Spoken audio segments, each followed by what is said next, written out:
For over 45 years, our guest today has been the heart and soul of one of the biggest acts in the history of rock and roll. As the drummer for Bruce Springsteen and the E Street Band, he's performed in front of millions worldwide.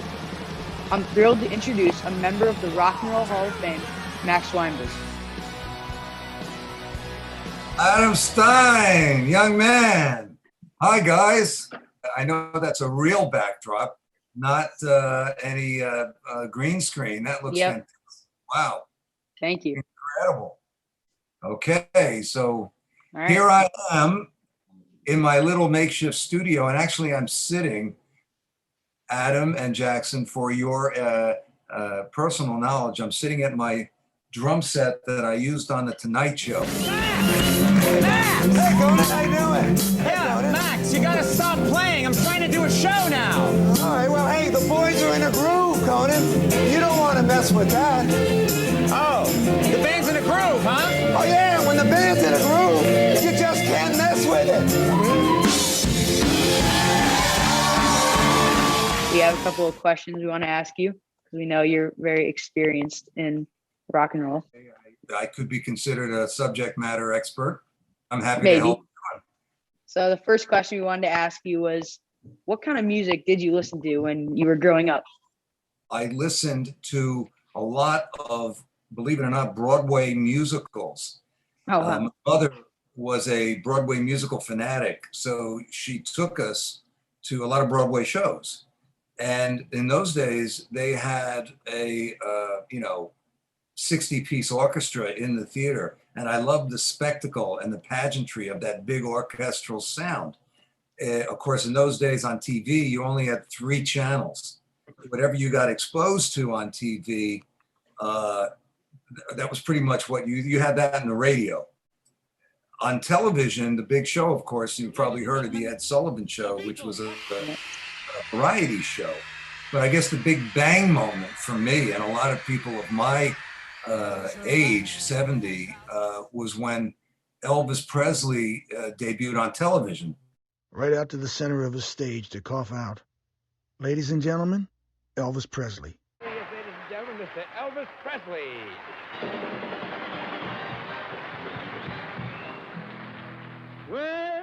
70 million Americans that night were exposed to this hip-shaking human earthquake. A fearful nation was protected from itself by the CBS cameramen who were told to shoot the kid only from the waist up. No money shots. No shifting, grinding, joyfully thrusting crotch shots. It didn't matter. It was all there in his eyes, his face, the face of a Saturday night jukebox Dionysus, his shimmying eyebrows and rocking band. A riot ensued. Women, young girls, and many men screaming for what the cameras refused to show, for what their very timidity confirmed and promised, another world, the one below your waist and above your heart. He was on the Milton Berle show a few months earlier. Milton Berle was a famous comic. And so I became aware of particularly his drummer, because today when you see music on television or music anywhere, there's a lot of quick cuts. In those days, they had one camera and it was just locked off on what to me looked like a band. And I went right for the drummer. So I guess you could say spring of 1956 was when I got hooked on rock and roll as an expression. But I really liked all kinds of music. What's interesting about rock and roll and the history of it is that it generally grew out of New Orleans jazz. New Orleans jazz and the kind of improvisational music was the only solely American musical form. There was a short-lived genre of music before rock and roll was named called jump blues. And it was caused, believe it or not, by the Depression, when big bands were too expensive to maintain. So little combos of 6 and 7 members grew up, because it took the jazz beat and married it to what was called rhythm music. And this is in the early 40s and through the late 40s. The difference with that is in jazz, you had this beat,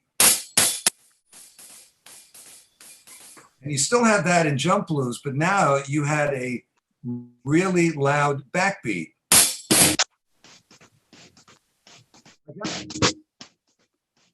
So the first rock and roll records, if you listen to it, those are records by Little Richard, and the first so-called rock record was called Rocket 88 by a guy named Jackie Brenston, who had basically a jump blues band. And you heard that strong, what they called the backbeat. And when they started making rock records, they still played as I said, so if you listen to Elvis Presley's early records, they had that beat. Then when the Beatles came around, they kind of turned it around. So that became, that bouncy beat became more of a straight eighths beat. And that's what sort of made rock and roll more rock than roll. Elvis was the first solo artist, singer, that became a worldwide sensation, particularly in America. He was, and it was important to notice, to make note of the fact that the music really started in the African American community, and they had their own records very similar to Elvis that wouldn't be played on normal commercial radio. They only played them on the African American stations. So Sam Phillips, who was Elvis's first producer, said, if I could find a white guy to sing like a black guy, I could make $1 million. And into Sun Records, that fateful day, I think in 1954, walks Elvis Presley. And he didn't have a drummer. He wanted to make a Mother's Day gift of a record for his mother. And he did this record, which was sort of a love song. And then they were just messing around on this standard bluegrass song, Blue Moon of Kentucky. And they were doing it in a very different way. And that became Elvis's first semi-regional hit. So basically, Elvis's drummer was the one who inspired you to become a drummer. That's absolutely true, Adam. DJ Fontana, who was Elvis's original drummer, he was booked to play this radio show in Shreveport, Louisiana, called the Louisiana Hayride. And DJ, who was 5 years older than Elvis, was the house band drummer. And he used to play from backstage because bluegrass music required that you didn't have a drummer, or at least a physical drummer. And as Levon Helm, the great drummer for the American band The Band, said, he saw DJ play at a high school dance with Elvis. And now Elvis's music had some architecture with the drums. So DJ was my first, that was the moment for me, because they had the song Hound Dog. And there's a break in that song, which goes like this. You ain't nothing And I said, that's what I want to do. And I wanted to play football, but my parents didn't want me to get hurt. So they wouldn't let me play football. And I'm glad now at the age of 70. Yeah, yes, it all worked out. It all worked out. My knees. Getting back to rock and roll, in those days, it was the golden age of rock and roll because you had Little Richard, Fats Domino, Buddy Holly, Gene Vincent, the first generation of rock and rollers, Roy Orbison, Jerry Lee Lewis, who was a piano player, and it was an attitude, and it was new, and it was dangerous, and it made adults really, really nervous. That it was the end of Western civilization. It was one of the reasons Elvis got drafted at the height of his fame, and he got drafted because the government wanted him out of the country. They didn't want him to be the figurehead of what the government thought was a communist plot to affect young people. I had an ability to pick up the sticks, and I could play a little march and that beat,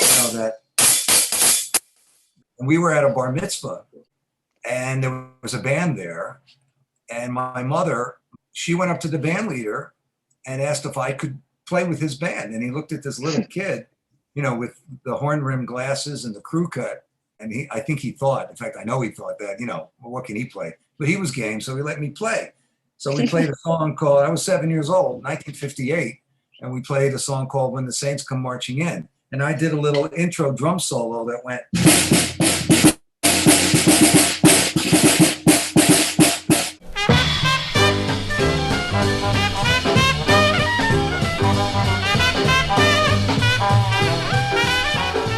And he got such a kick out of that, he started hiring me for like 50 cents to play at his little weddings and bar mitzvahs.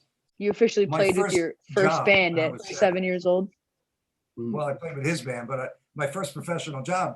But about a month later, he hired me as a little novelty act, and I played that song. I only knew one song, but that was all I needed to. And he paid me 50 cents. Then he'd pay me $1. You know, I was making $60, $70 a week on the weekend as a kid. And I loved the fact that I could get people dancing. So, and I had an ability to play. I was also a very good place kicker. But again, my parents, and that's what I wanted to do. The drums were kind of a hobby, but I was making money at it. I never thought it would turn into a real career.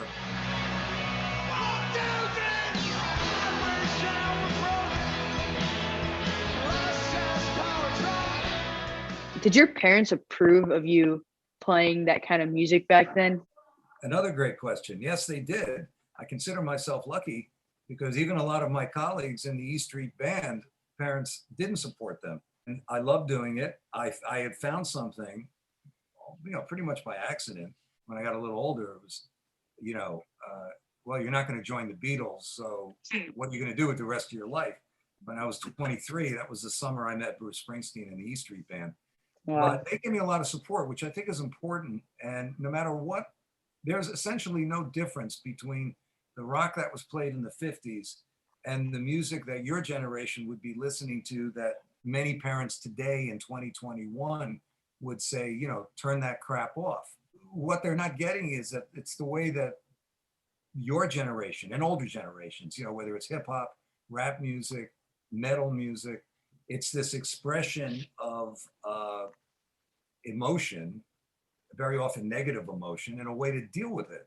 I mean, as you know, my son plays with Slipknot.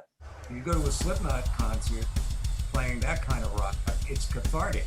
Instead of acting out real sort of violence, it's like a cartoon. To say that rock is dead, which sometimes people in my generation say, I don't agree with that, because I think rock is about the attitude, you know, the sort of styles of songs change and approaches change, but it's an attitude. And you know, in the 1700s, they were saying that, you know, Mozart was wildly radical.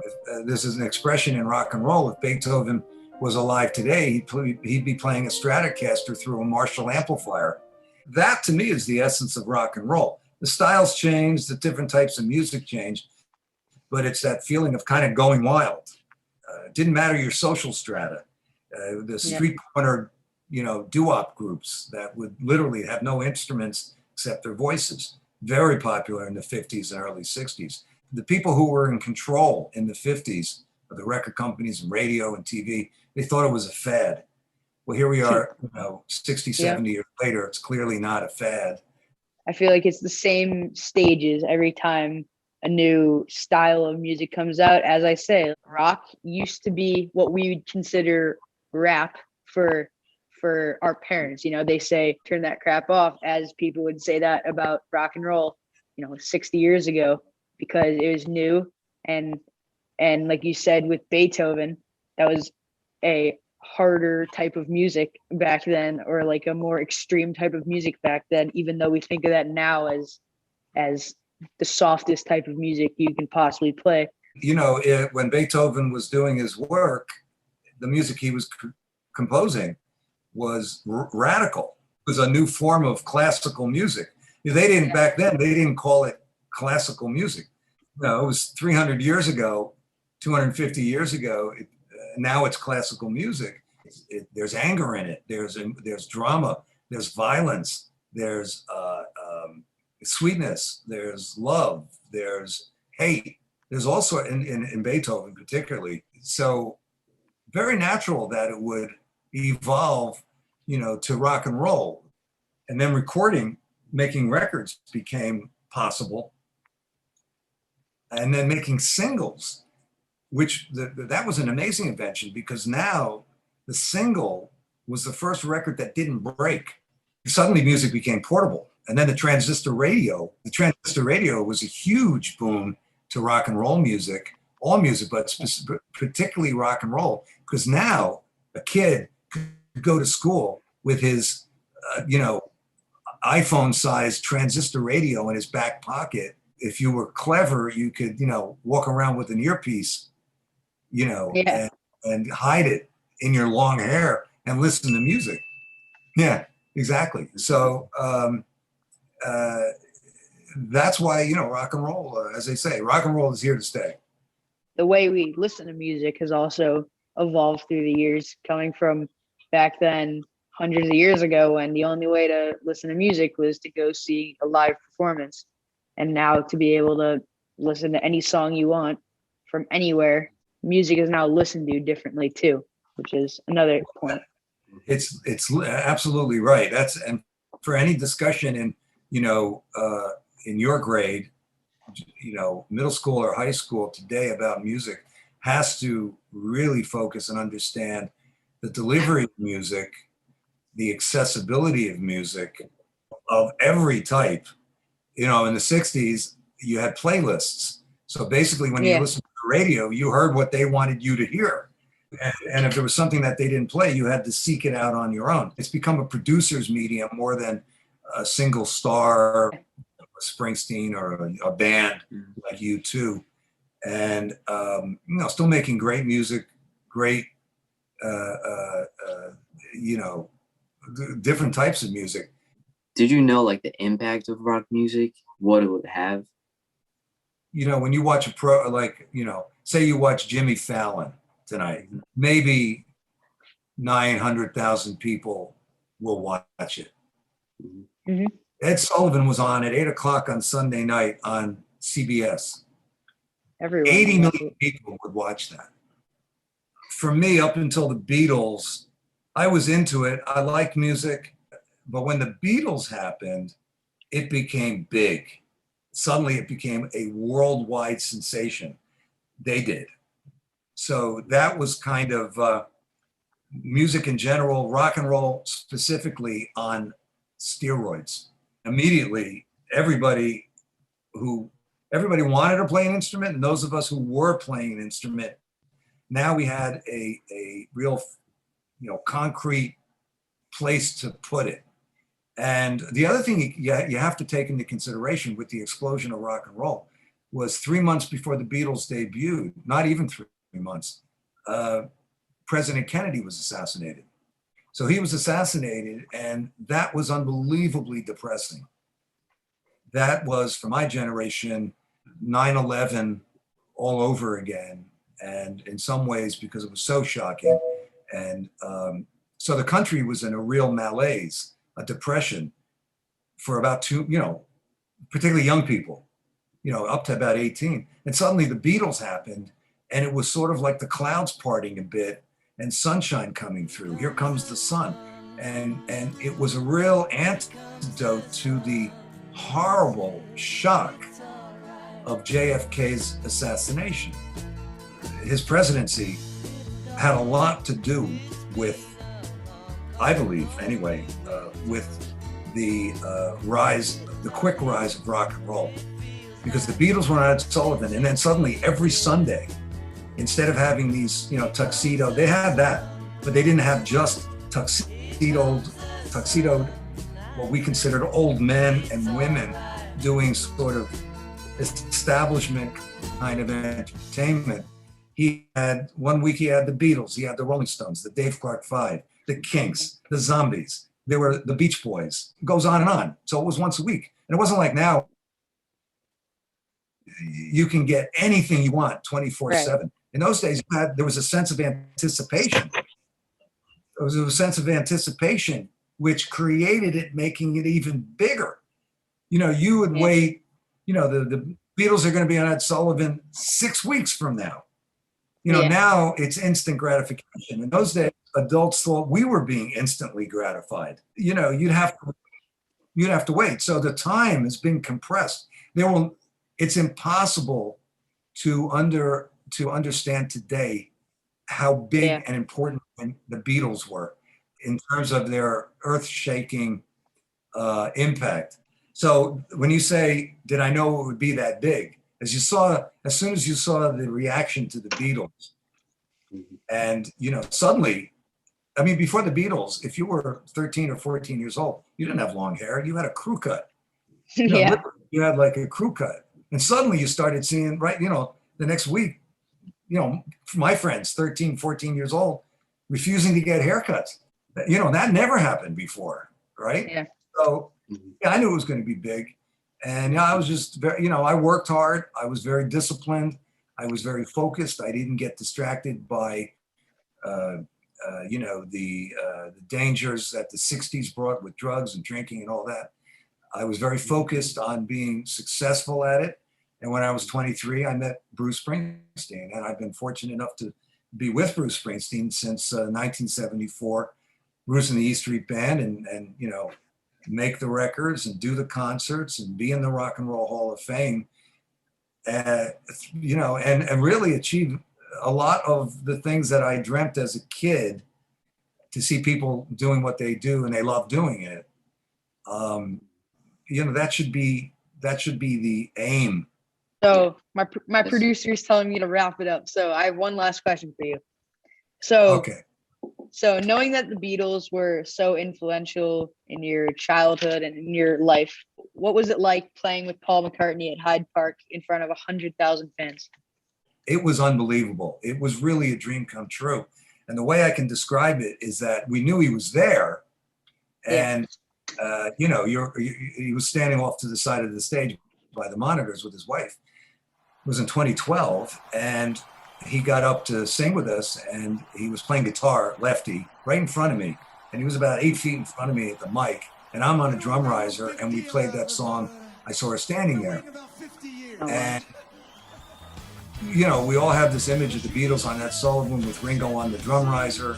Yeah. And if you look at the back cover of the album, A Hard Day's Night, the front cover is the four faces. On the back cover is the back of their heads. So there I am playing, and Paul McCartney singing his song, I Saw Her Standing There in front of me.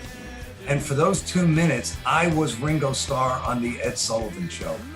Wow. I wasn't watching Bruce or anybody else. I was watching the back of Paul McCartney's head. It was tremendously exciting for all of us. I mean, for Bruce, Steve Van Zandt, we were going crazy. To grow up watching your idols, and then next thing you know, you're playing with them, which is pretty thrilling. I've played with amazing, 3 of the 4 Beatles. Wow. Who have you not played with? I didn't get to play with John Lennon. Oh, wow. I wish I had gotten to play with John Lennon. I almost did. I went to a pickup when I was, I think, 20. There was a pickup recording session at his studio. And, they were saying, yeah, John will probably stop by. He didn't stop by. That would have been 71 or 2, I think. So, yeah, I played with almost everybody I ever wanted to, except John Lennon. Played with James Brown. I played with, like literally the Beach Boys, almost everybody I ever played with. I never played with the Rolling Stones. I played with Keith Richards once, Mick Jagger, but I played with Eric Clapton, George Harrison, and Ringo Starr many times. My ultimate drum hero for rock and roll. So I've been extremely blessed, and it all came from me basically wanting to play a beat to get people up out of their seats. And 63 years later, I'm still doing that. It's been my pleasure to talk to both of you gentlemen. I wish you great luck in school. You, Adam, at the moment look like a Silicon Valley billionaire at his hideaway. Right. Yeah, exactly. Thank you so much. I'm going to play you off. Here you go. See you later.